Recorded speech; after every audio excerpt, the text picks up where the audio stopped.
everybody and welcome back to my channel. So today I have an exciting and interesting artwork for you guys.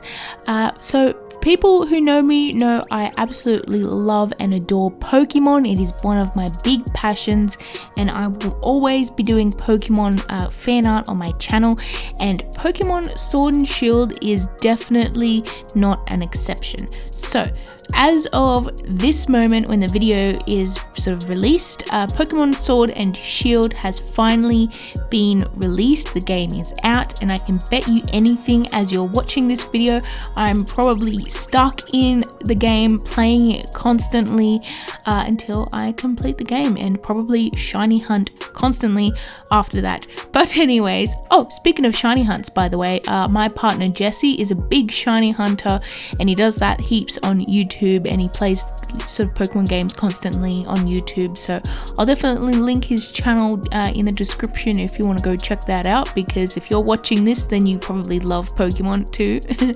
So anyways, Pokemon Sword and Shield is finally out and I decided I really wanted to draw some Pokemon for this, because I just love doing fan art of things I'm passionate about. So yeah.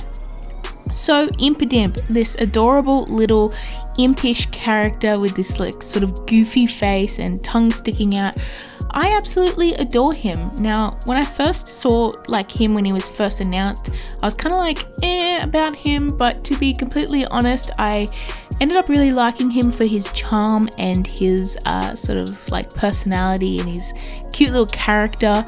And yeah, so I actually decided to draw him and his evolutions because I just really wanted to sort of put some love out there for these guys, because they are really awesome designs. I find that they're different and they're like kind of like weird looking, but they're dark type Pokemon, so they're supposed to be a little bit weird looking, and I honestly really like that.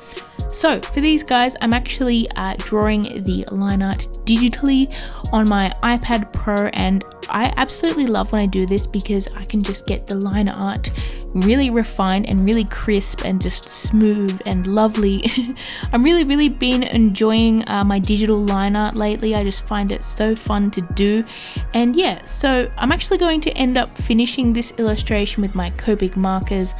I absolutely love when I sort of combine two different art mediums together in different ways just to see what kind of results I get. And one of the biggest combinations that I love so much is digital line art and Copic markers. So that's what I'm doing today. I really love when I mix two different art mediums together just to like combine the sort of best parts of both worlds, I guess.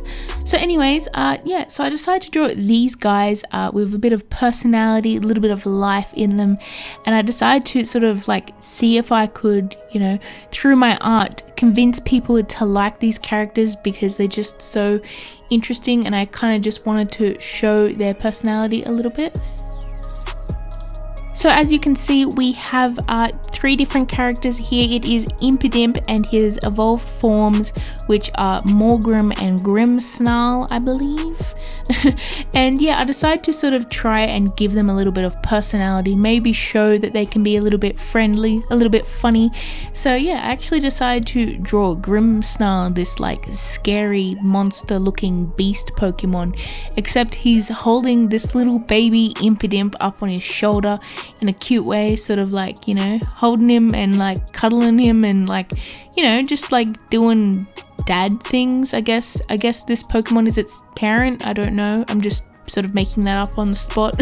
Anyways, so the sort of middle evolution, which is Moregrem, I wanted to sort of have her in a little bit of a sassy pose with her hand up, sort of posing, and I decided to put her in the foreground because I really wanted her to sort of like be closer to the viewer so that it balanced the artwork out a little bit more.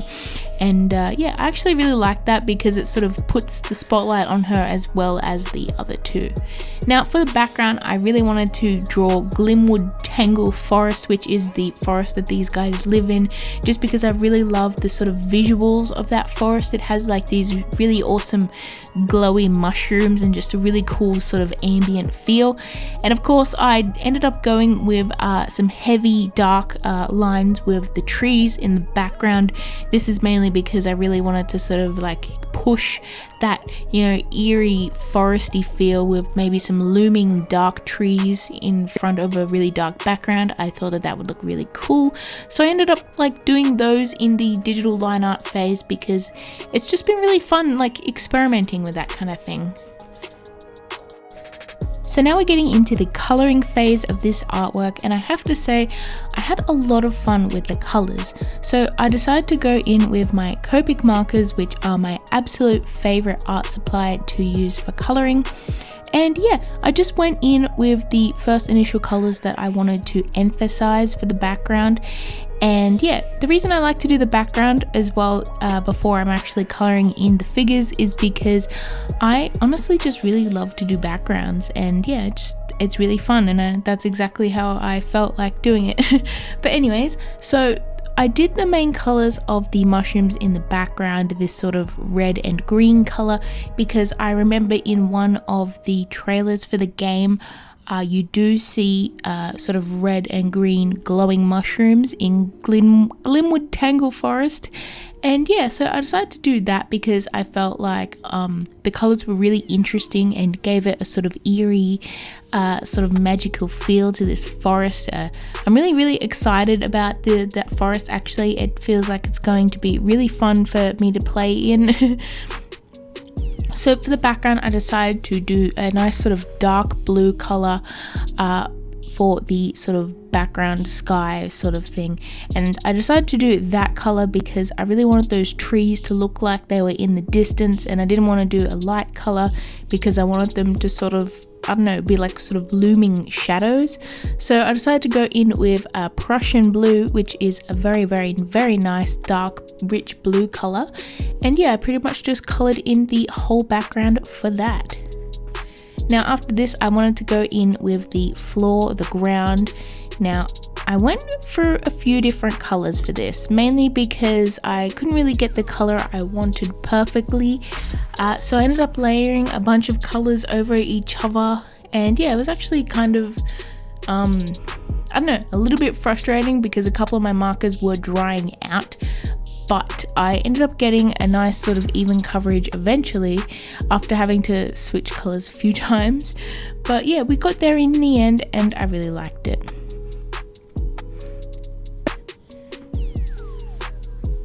So a few of the colors that I ended up actually using were this sort of color that's called bronze, even though it's a bluey green color, as well as a bit of forest green, pine tree green, and I also used a little bit of Prussian blue in it as well, mainly just to get a little bit of texture in the grass.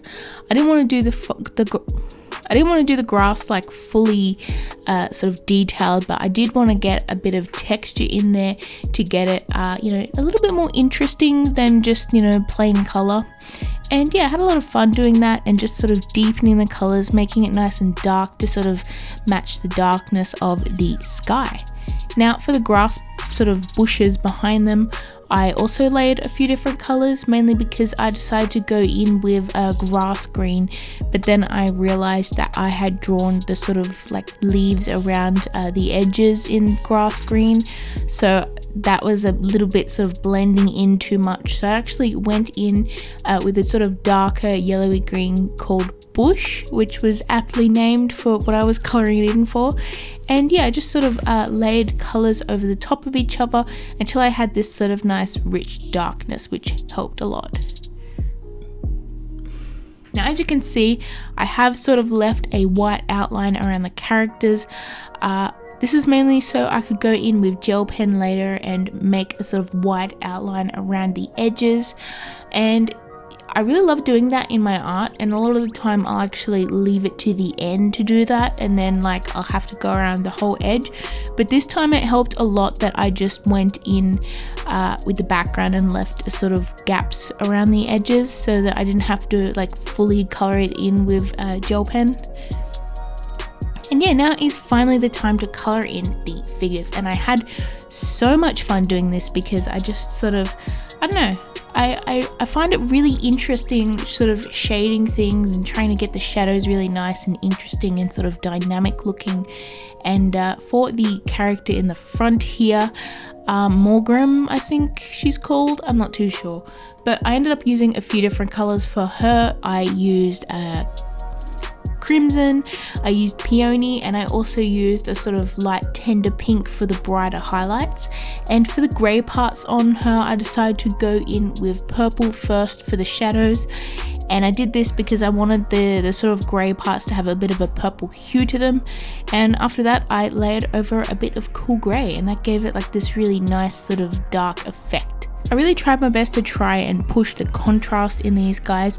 I knew that I wanted the background to be nice and dark, and I wanted the characters to sort of have this dark, saturated richness about them. And I definitely wanted to have this sort of glowy effect of the mushrooms sort of like reflecting highlights onto the characters, and I feel like I sort of did that pretty well. I'm actually quite happy with how that turned out. Now for Impidimp, I went through a few different phases for this guy because I didn't have the perfect colors for him, so I ended up layering up a bunch of colors for the sort of pinky purpley tinge that he's got. And I really love the cheeky look on his face. I just find it so cute, the way he's sticking out his tongue like that, and he's got the cheeky little eyes. I really like Impidimp. Now for the big guy, the final evolution, I wanted to go in and sort of do all of the darker parts first, so all of the sort of dark greyish parts, and I used my cool grey Copic Markers for this mainly because, well, it was the perfect shade for it. But I ended up leaving some highlights here and there white, and this was so that I could go over the top later with a few other colours, just so it didn't look too sort of grayscale. And I really like the look of his shading once I actually, you know, do it. I'm getting ahead of myself here, but I really like the look of his shading and the way I sort of just layered up all of those shadows to get it nice and deep, and just sort of trying to like add a nice shape to him using the markers just to get like a little bit of a 3D effect. It was really fun. I actually went in with a little bit of black on him as well, which he's the only character that actually has black in the illustration other than the liner and the trees, and this was because I just really wanted to push the darkness for him. I felt like he was a little bit too light for my liking because the character is like really dark, like almost black, and the sort of greys that I had were a little bit too light. But once I added in that sort of black and I blended it through the greys, it turned out pretty good. So for the colors on him, I used a bit of spectrum green and a little bit of malachite as well, and I really love the sort of brightness of him and just the vibrance of all of the characters in this illustration. So after this, I went in with my gel pen just to add some little details here and there, highlights, little glowy effects around the mushrooms in the background, as well as just fixing up sort of textures and outlines and that kind of thing. So here's the final results, and I absolutely love this drawing so much. I'm really excited for Sword and Shield. I'm going to be playing that constantly. And yeah, so anyways, thank you guys so much for watching. I hope you enjoyed this video. Another thing I wanted to say is that I'm thinking of doing a limited print run on my store envy of this artwork just because I love the way it turned out. So if I ended up doing that, you'll see a link in the description. But anyways, I hope you have a lovely day, and I will see you in my next video. Bye everyone.